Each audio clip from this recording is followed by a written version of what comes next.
As veterans, we're no strangers to helping others. That's what we were taught, service before self. But we do have one question for the veterans listening. When was the last time you reached out for help? If you or someone you know needs resources, whether it's for stress, finances, employment, or mental health, don't wait. Reach out. Find more information at va.gov/reach. That's va.gov/reach. Brought to you by the United States Department of Veterans Affairs and the Ad Council. Hey everybody, it's Ron, and I want to tell you a story about business and how that story changed everything. He already knew what the reports he was holding would say. They always came from the same places. Oil regions were large wooden derricks cut into dry land, and foreign companies operated behind fences marked in other languages. The details on the reports barely changed. Taxes were going unpaid, orders were being delayed, local officials were being overridden by national contracts that had been signed years earlier under governments that no longer existed. Venustiano Carranza had learned to read these reports as warnings. He learned it first as a governor, watching local authority evaporate whenever foreign companies invoked contracts negotiated far from the communities they operated in. He learned it again during the Revolution, when firms bypassed Mexican courts entirely and appealed to diplomats instead. And he was learning it now, as efforts to regulate or tax oil producers collapsed under outside pressure. And each one of those experiences pointed to the same problem. Political power without economic control just didn't last. Governments that couldn't enforce policy over land and resources couldn't fund themselves, couldn't stabilize themselves, and couldn't survive prolonged crises.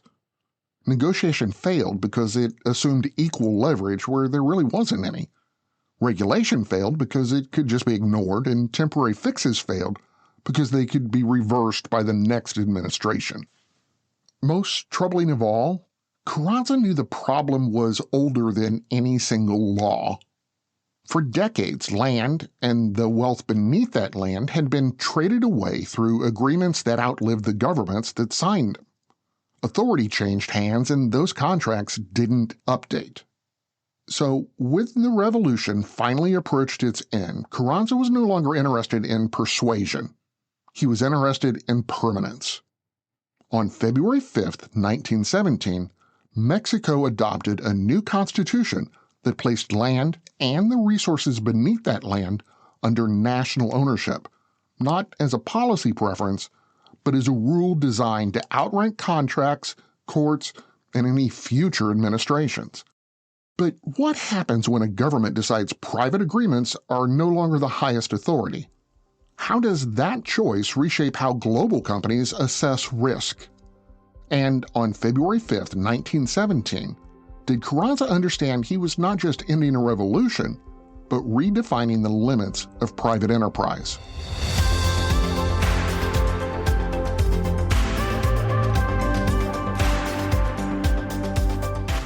From Business Basics, I'm Ron Trucks, and this is Business History, the daily podcast where we explain the stories that changed business forever.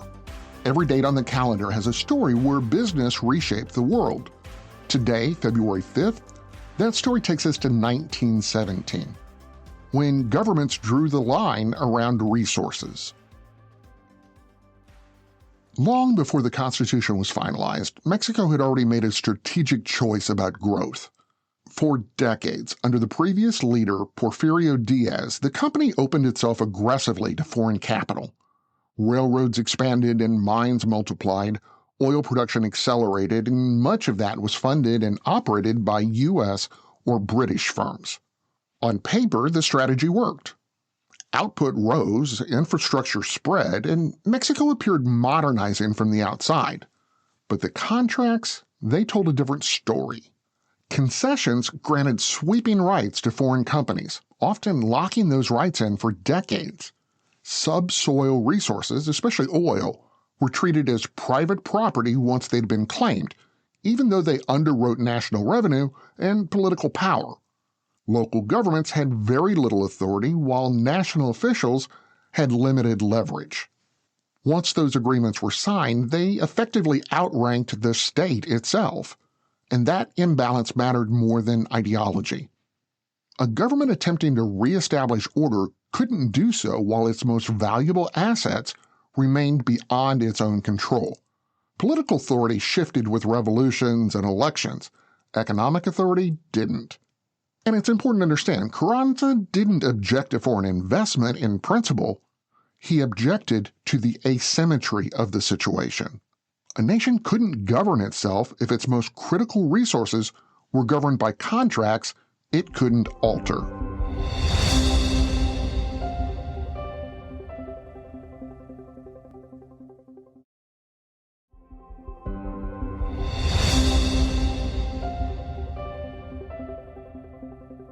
By the time Carranza emerged as the central figure in rebuilding the national government, he no longer believed the problem could be fixed incrementally. Mexico's revolution had made that clear.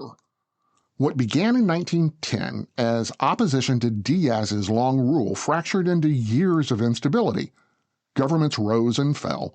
Promises were made and then they were abandoned, with each faction claiming legitimacy. None delivered durable order, though. Carranza had led the Constitutionalists, and his argument differed from those before him. Winning power wasn't enough. Without structural limits, the next leader could govern exactly as the last had. Authority would remain personal, reversible, and fragile. That realization shifted Carranza's focus away from personalities and towards rules. Writing a new constitution meant deciding who owned land, who controlled the resources, and whether private agreements could outrank the nation itself. It meant embedding economic authority into law, not leaving it vulnerable to politics or pressure. The Constitution wasn't enforcement, it was leverage. By redefining ownership at that highest legal level, Carranza was betting that future governments would inherit a stronger position than he had. He wasn't solving every dispute, he was changing who entered negotiations with the upper hand. The revolution delivered the opportunity. The new Constitution defined what that opportunity would mean.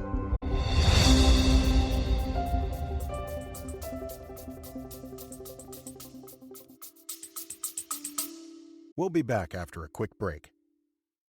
Adoption of teens from foster care is a topic not enough people know about, and we're here to change that. I'm April Dinwiddie, host of the new podcast, Navigating Adoption, presented by Adopt US Kids. Each episode brings you compelling real-life adoption stories told by the families that live them with commentary from experts. Visit adoptuskids.org/podcast or subscribe to Navigating Adoption, presented by Adopt US Kids. Brought to you by the U.S. Department of Health and Human Services Administration for Children and Families and the Ad Council.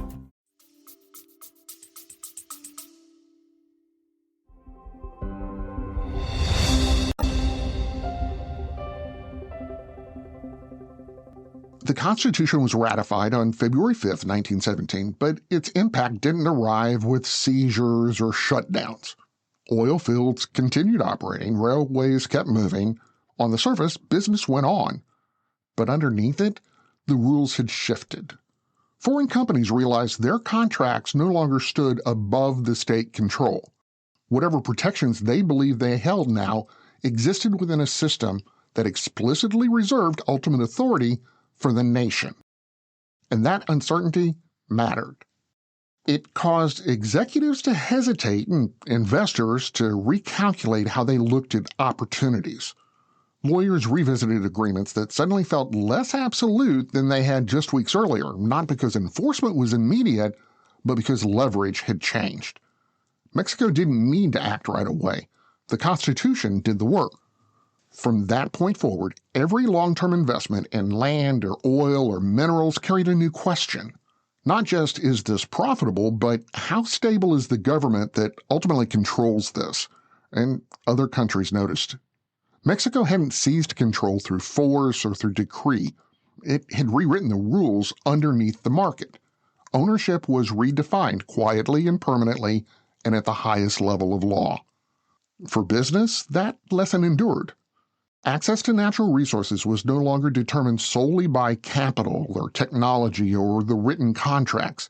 It depended on political alignment and national consent written into the foundation of the state. When Mexico placed land and the resources beneath that land under national ownership, a change Carranza pushed deliberately and decisively, the balance between governments and global enterprises shifted. And that happened when the Mexican Constitution was ratified on February 5th, 1917.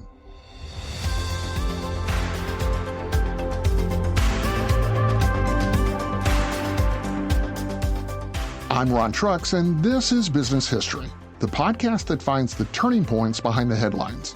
To hear more stories like this, follow us on Apple Podcasts, Spotify, YouTube, or wherever you listen.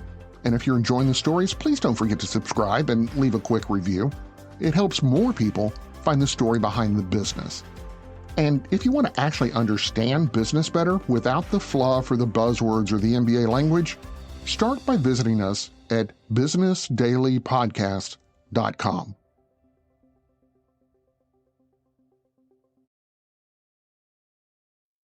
New products to launch? New people to develop? New goals to crush? Workday Go is designed for small and mid-sized businesses. By bringing HR and finance together on one AI platform, you'll have everything you need to think big, go big, and grow big. And activation is fast. It takes just 30 to 60 business days to get you up and running. Simplify your SMB on an AI platform you'll never outgrow. Workday Go.